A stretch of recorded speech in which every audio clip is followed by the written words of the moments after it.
What's cooking, folks? Vermillion Phoenix here, and today we are jumping into some All Walls Must Fall. So the devs actually sent this to me through a keymailer program. So I'm gonna thank Jan David specifically. He was the voice in the email. So, they sent me this so that I could show it to you guys. I didn't purchase it myself, but the game itself is in pre-alpha and or not pre. It's not beta. I believe it's alpha. It actually says that in the bottom right hand corner. So while I'm fumbling all over myself right now, I've actually followed this game long before the devs actually sent me a key because I follow a lot of game companies and just things about video games and like writers, artists, everything on Twitter, just because it's a good place for me to gather information about the things that are out there. Part of my mission here as, Vermillion Phoenix is to make sure that when I see cool and interesting things that I can present them to you guys. And this game just looked amazing from the screenshots and like the feedback and things that they were asking for. This looked like a very inspired tactical RPG. And I don't know about you guys, but my history of playing video games, even as a kid, was always really big into strategy games. Not real-time strategy, like I'm not really big into things like StarCraft or Warcraft or any RTS really. I just never have been like a super huge fan. I understand the complexities of the game, but I just don't like playing them. But this is sort of a mix between real-time and turn-based grid-based strategy games. You may remember things like, gosh, this is probably going to date me a bit, but Battle Ogre or Ogre Battle, depending on which era you encountered that game in, or Final Fantasy Tactics, War of the Lions, Final Fantasy Tactics Advance, like those sort of like grid-based. XCOM and XCOM 2 would probably be really new versions of that sort of gameplay, but sort of this strategic movement and engagement style of games, though this takes things a bit further with actually having I believe conversational elements and things that you may be able to do in there. But I haven't actually played the game yet, so let's actually get in there and see what they have to offer. Okay, so here we go. Welcome, Vermillion Phoenix, to the daily challenge update. So there's periodic updates to the game, and they add more and more features as they get closer and closer to releasing, I guess, a beta build or a full build. In this monthly update, we added daily challenges available from the main menu to compete with other players for the best daily challenge run. Can you beat us at the challenge? Give it a try. We also updated and extended tutorials, enemies, sounds, animations, dialogues, achievements, and much more. Please continue to send us direct feedback via the give feedback button in the main menu, pause menu, and on the game HUD. So that's good. They're asking for feedback mid-game. Pretty good. The next big monthly update will come in December. We're in December now, so there'll probably be something coming for this soon. And if I really enjoy this, then you guys will probably see it too. Okay, so there's the give feedback. Let's take a quick look at the options menu. Okay, that's all good. What's the FPS here? So it looks like, are we capped at 30? Maybe. And windowed full screen is okay for me. Okay. Maximum music loops, gameplay. Ooh. That's an interesting place to put that decision. Normally, it'd be when you start the game. Decision timer, you lose time resource if you take too long to decide. So this is weird. This is sort of like, I understand being able to toggle tutorials. That's important, but these actually determine the overall difficulty of clearing any particular challenge. And just from my experience, this shouldn't be something that's stuck under the options menu unless you can just turn it off mid-game. But I don't think you'd want to turn off something like permadeath mid-game. It should be like an option when choosing to start a mode. So, there's already some feedback. Cap frame rate. No cap? Yes. All right. There we go. No VSync, send anonymous stats, render outlines. All right. Not quite sure how high I can push this, but if I'm already nearing 100 frames, let's push everything up to epic. And all right, I'm still hovering around 80. So we have a campaign and a daily challenge. Let's take a crack at the daily challenge, even though I have no idea what I'm doing. No, let's not do that, because I'm not sure if I get to do that more than once. All right, so you do get to select it when you start the campaign too. Leave empty for a random campaign. You can type text here to get the same campaign each time. So this is really cool. One thing that I like about games that have procedural generation, and that's basically what this is seeds being selectable. So I've only played this once on the channel, but I play this game a ton of times offline, and that's geez, why am I losing the name of it right now? It's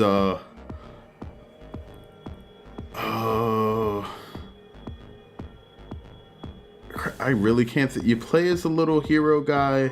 There's a bunch of classes. You can only move to the right. If you touch the left side of the screen, you die. It's one-way heroics. There we go. One-way heroics.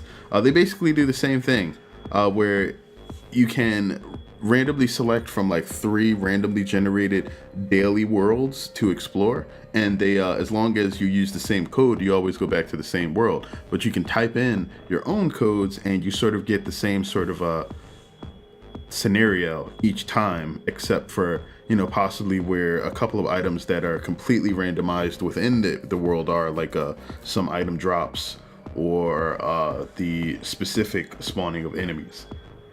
Either way, since I'm absolutely noob and I want to get a handle on everything, we're going to turn off the decision timer, and maybe I'll turn that back on after we get through the tutorials. So let's do a random campaign to begin. Okay.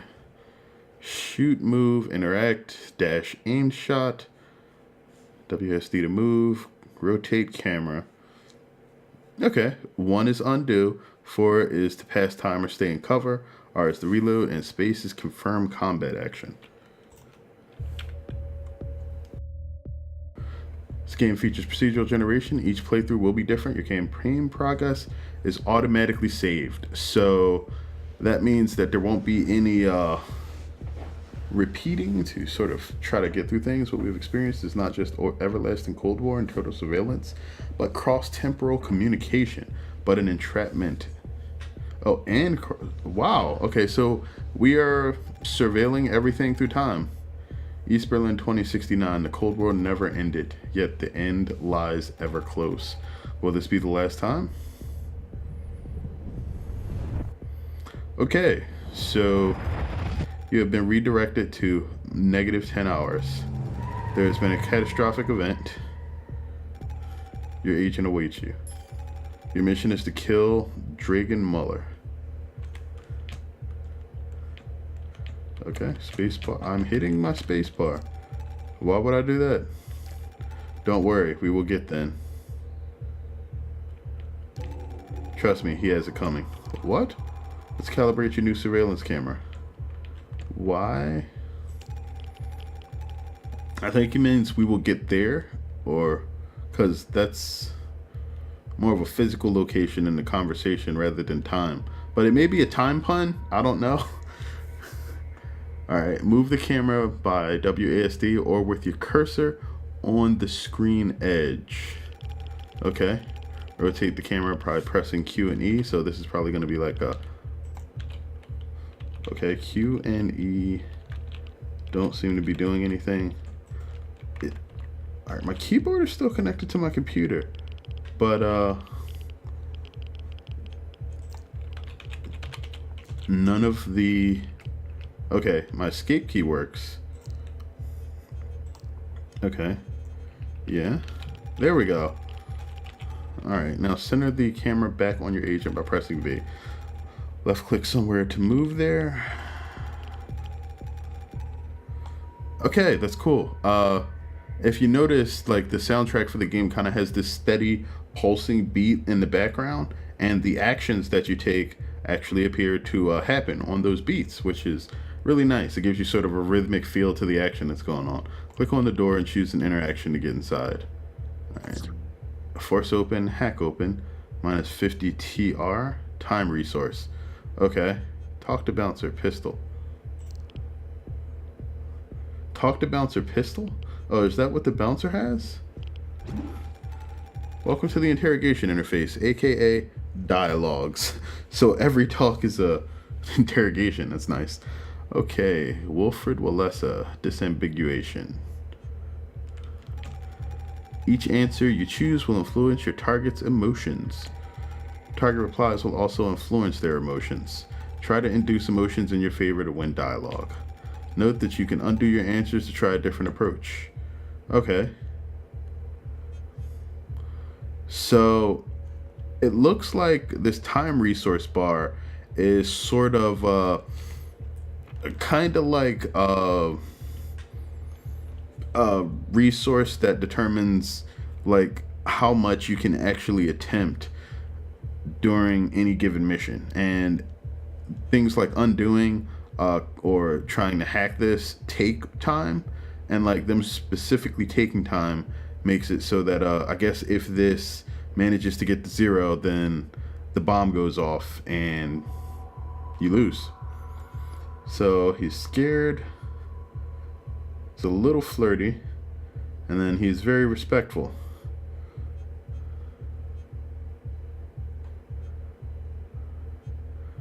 Wait, did he?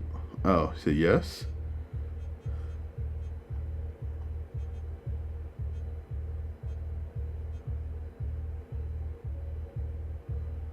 Wait, is my...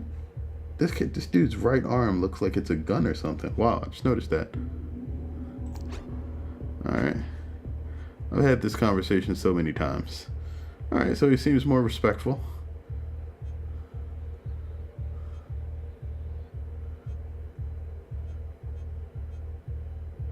No, seriously, I need to get in. What do you want me to do for you?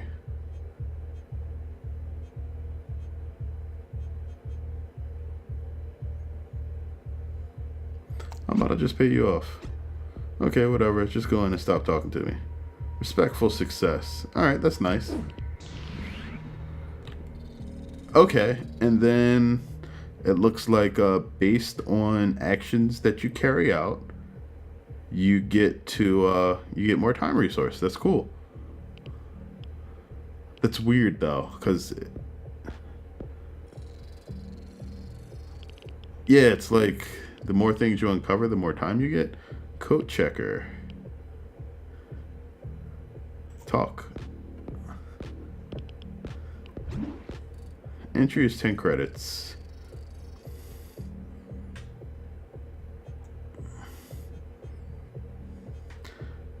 If only it were always that easy. I'm sure you hear that a lot. Sure thing, here you go. Alright, can't turn off that scanner for you though, sorry.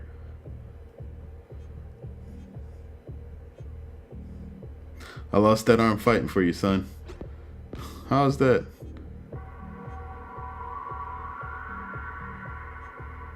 Drag a kid out of a burning car, could have been you.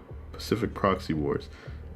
Wow, so I guess these are like war stories that the guy has so that our dreams can come true no matter what we are.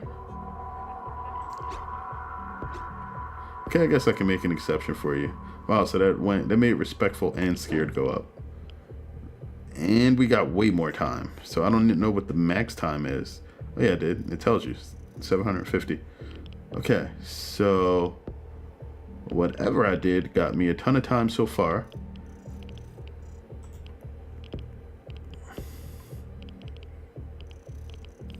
Alright, and I guess most of these, like just random individuals you can't interact with. I can't move through spaces that I can't see yet either. But I guess having all this time, you gain time resource by exploring rooms. Note that rooms stay explored even when you travel back in time. Time resources collected in the lower right corner. Actions in passing time cost time resource. When you run out of time resource, you also won't be able to undo actions anymore, which means you fail a mission in campaign, so beware. Oh, you might fail a mission in campaign. So basically, time resource doesn't end the game for you, but wait, undo. All right. Oh, so I can randomly like just rewind whatever I want at any time to do it over again. Or at least that's what I gather so far. A locked door. Let's go ahead and hack it.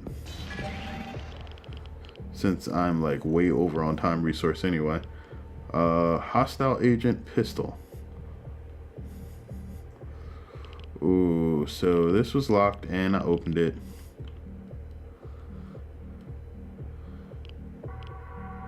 So I could probably kill him and then rewind time if this isn't where I need to go. So let's draw the weapon. Combat mode, 0 shots, 0 kills. Let's go ahead and get into some combat now. Can I only set up 1 shot at a time?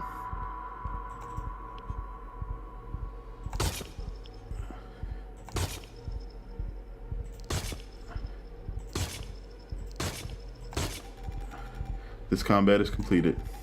When you're happy with the combat, you can drop it. This solidifies the chosen course of action in that timeline, which gives you extra time resource to use. Confirm this combat by pressing the space bar.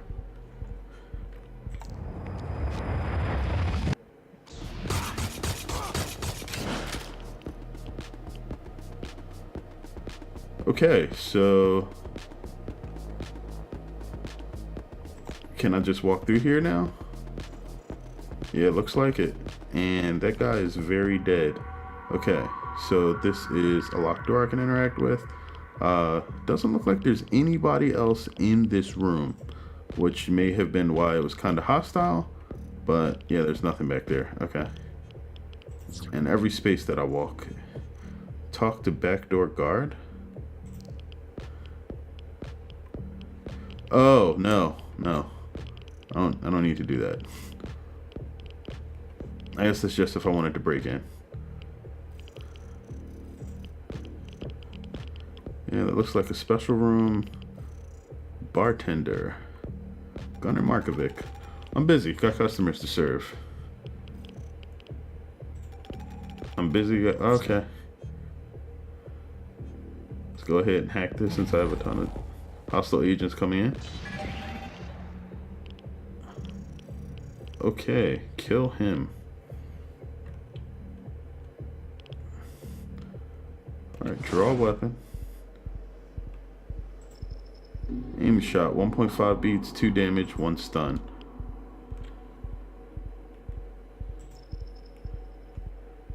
Half a beat, 0.5 damage, 1 stun. Okay, so this costs triple the time, but does more damage and less stun.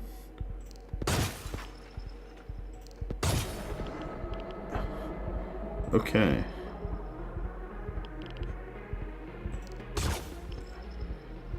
We can do this, which will be quicker to kill him. Alright, dropped it.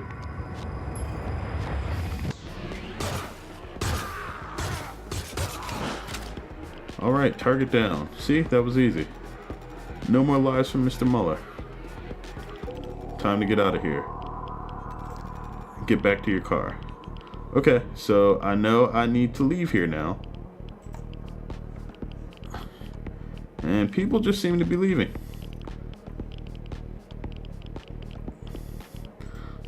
Alright, so I guess you accumulate your time resource and then you still need it to leave certain places. Alright, that's what they meant by hostile agents are coming. Okay, so are they just going to shoot me immediately, or can I? No. You're now in combat mode. In combat mode, you have to confirm actions with spacebar. Right click somewhere to cue a dash. You can choose to dodge shots, or use dash to dodge shots. Exfiltrate. 5 beats, 20 time resource. Alright, mission complete. Dodger, pistol mission, and mission accomplished VIP elimination achievements. Nice. Time bonus, time resources, mission bonus, total mission score. So there's a score thing here. There's credits. What are the credits for? Because I didn't see that I could use those. Welcome to the shop. Well, speak and you'll find out, I guess. Here you can buy new weapons and time abilities. Okay. You can also heal your agent if you got injured. Interesting. So I have undo. It's rewind mark 1. Rewind the world around you, but not yourself. Useful to teleport around by not taking any time to move. You can also teleport through doors and walls if you're somehow able to step through them first somehow. Be careful to not accidentally return the health of your enemies. Understood. Trace back. Trace yourself back, but keep the world as it is. Useful to instantly heal yourself, reload weapons, or moonwalk by resetting yourself to a previous state.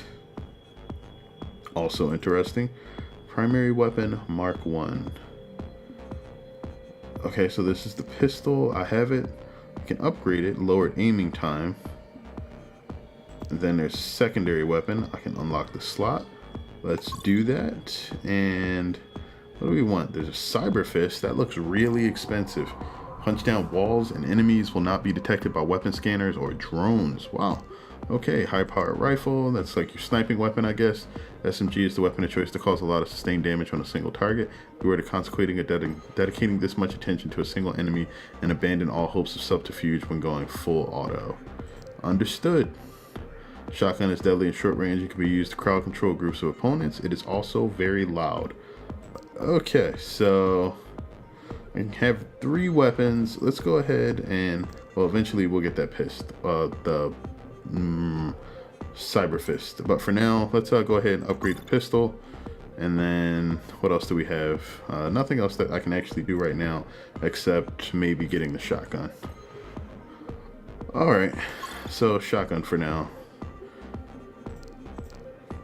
and I forgoed getting any time abilities. That sucks, but all right. Interrogate Dragon Miller about his illegal data manipulation activities. Okay, but so we just killed the dude and then we go back in time. This seems like, I don't know, if this was like an actual like resource intensive thing, like you go in, like the dude does something wrong, you kill him, and then you rewind time and then you ask him to tell you stuff. Like, I mean, I guess that's kind of cathartic, but still, does it matter that you killed him if he doesn't remember? I think that should be it for the first episode, though. This is really interesting, though. I'll probably have to get into it a bit more, so, you know, maybe there'll be a couple more videos on this, but I kind of really like how this goes. I'm not sure if there will be any other characters, but you seem like you're kind of like, well, you are probably a war vet, you know, with his metal arm, with possibly built-in weapons and whatnot. But yeah, like this, and then a couple of time abilities. I'm sure they can probably add more to the game before it hits full release. But yeah, All Walls Must Fall, guys. If you get the opportunity, I'll have a link to the game in the description below. I believe it's already out on Steam, so if you want to join in the alpha, you can. And shout out to the devs at Inbetweengames for giving me a chance to show this to you. This is fun, and I'll definitely take another look. But thank you guys for tuning in. I hope you find this enjoyable, and you know, I'm definitely enjoying it. But as always, I really appreciate you guys checking these out, and until next time, as always, have a good one, folks.